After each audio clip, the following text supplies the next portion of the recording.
Bismillahirrahmanirrahim. Assalamu alaikum wa rahmatullahi ta'ala wa barakatuh. Alors, la séance d'aujourd'hui, ça va traiter les validateurs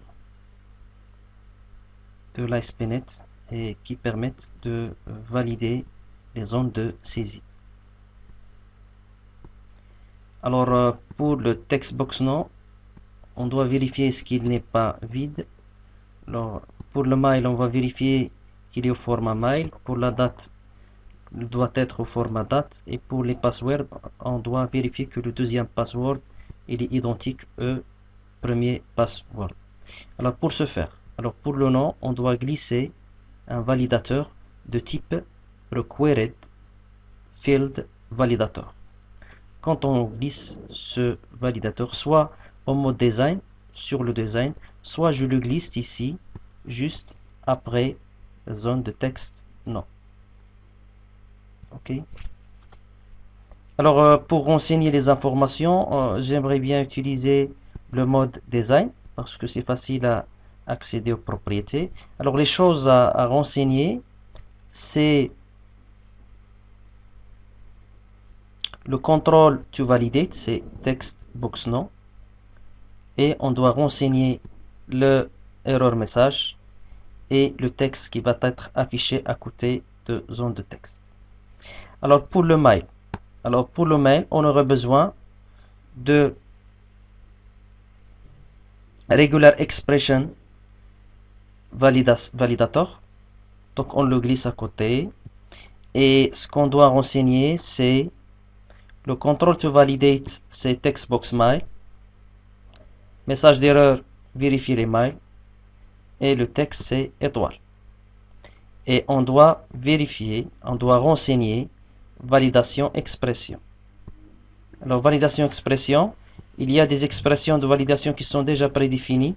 Alors dans notre cas, on va utiliser adresse messagerie internet qui va générer automatiquement l'expression de validation. Ok. Alors pour la date de naissance, on va utiliser range validateur. On le glisse le range validateur. Le range validateur, on doit renseigner le textbox date naissance qui va être validé.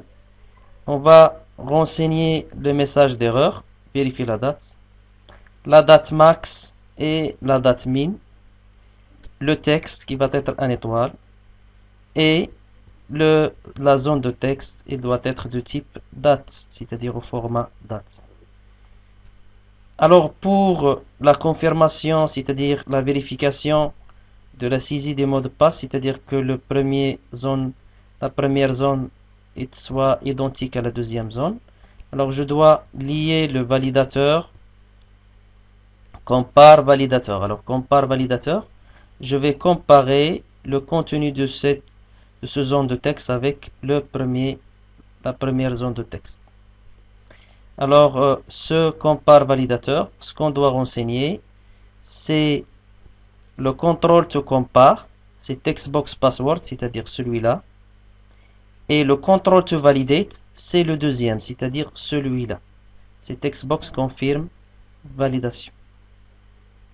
Confirm password. Et puis, on va renseigner le password non, le message d'erreur. Et puis, le texte, il va être de type, c'est-à-dire égal étoile. Alors, pour l'affichage des messages d'erreur, alors quand il y a une erreur, c'est-à-dire une zone qui n'est pas validée, l'étoile va être affiché à côté et le message d'erreur il va être affiché dans ça sera affiché ici, c'est sur. Alors les erreurs ils vont être affichées sur validation summary, qu'on va la glisser ici en bas. Voilà. Automatiquement il va récupérer, donc il n'y a rien à renseigner sur le summary validateur, sauf que vous pouvez modifier par exemple le backcolor si je vais choisir cette couleur pour. Alors on exécute. Alors si on exécute, alors si je mets ici Ali, je passe. Si le champ est vide, je passe avec tabulation. Vous allez voir qu'il y a un message d'erreur. Si je clique sur un bouton valider, donc le contenu du message il va être affiché. C'est sur la validation sur mail. Donc pour le mail,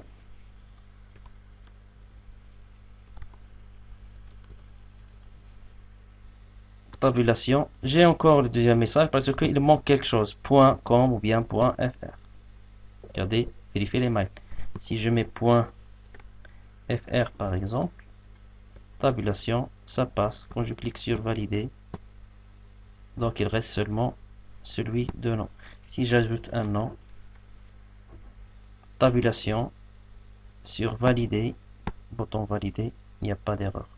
Pour date naissance, je vais mettre par exemple 10 23 2014. Ici le mois 23 ça n'existe pas. Tabulation, valider, valider, vérifier la date. Regardez. Donc la date il est vérifié. Tabulation, valider, il n'y a pas d'erreur.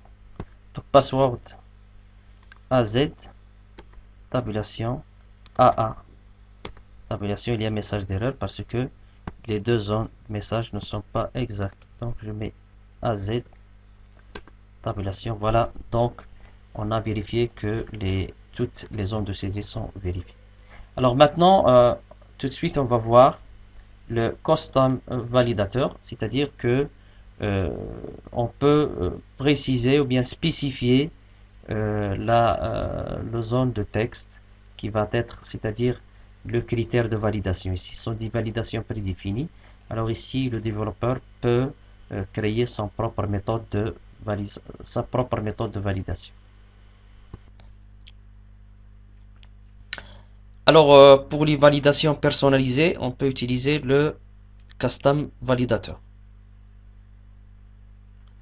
Alors, dans notre exemple, on va essayer de vérifier est-ce que le nombre saisi, est-ce qu'il est pair ou bien impair. Alors, s'il est impair, on veut générer une erreur. C'est-à-dire, on veut accepter que les nombres pairs. Alors, pour le custom validateur, on va spécifier control to validate. C'est text number. Or, le développeur doit développer l'application de contrôle, la méthode de contrôle. On pointe sur événement et puis on va générer une méthode au niveau serveur. Donc, server validate.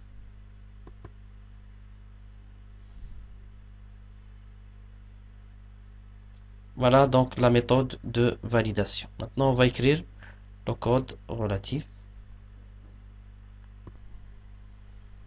Voilà la méthode qui va contrôler la validation. Elle a pour signature source qui est de type object et server validate event args. Son nom c'est args. Alors args value, ça va nous tourner la valeur saisie, la valeur qui est contenue dans la zone texte nombre. Donc c'est le contrôle qu'on va valider. Alors args is valid égale false. C'est-à-dire si il n'a rien saisi, donc il va nous retourner false is valid. Else, il va convertir le contenu en entier, puis module 2, s'il est égal à 0, args is valid, il va être égal à true. Sinon, args is valid, il va être faux. Donc tout ça, il est dans la clause else. Donc au niveau de validateur, donc c'est custom validateur. Alors si on teste, donc je mets 11 par exemple, tabulation. Voilà, il y a un message, donc nombre impair. Si je mets 12, tabulation puis vérifier. Donc maintenant il va accepter donc la valeur paire. Et pour les valeurs impaires, il génère donc une erreur.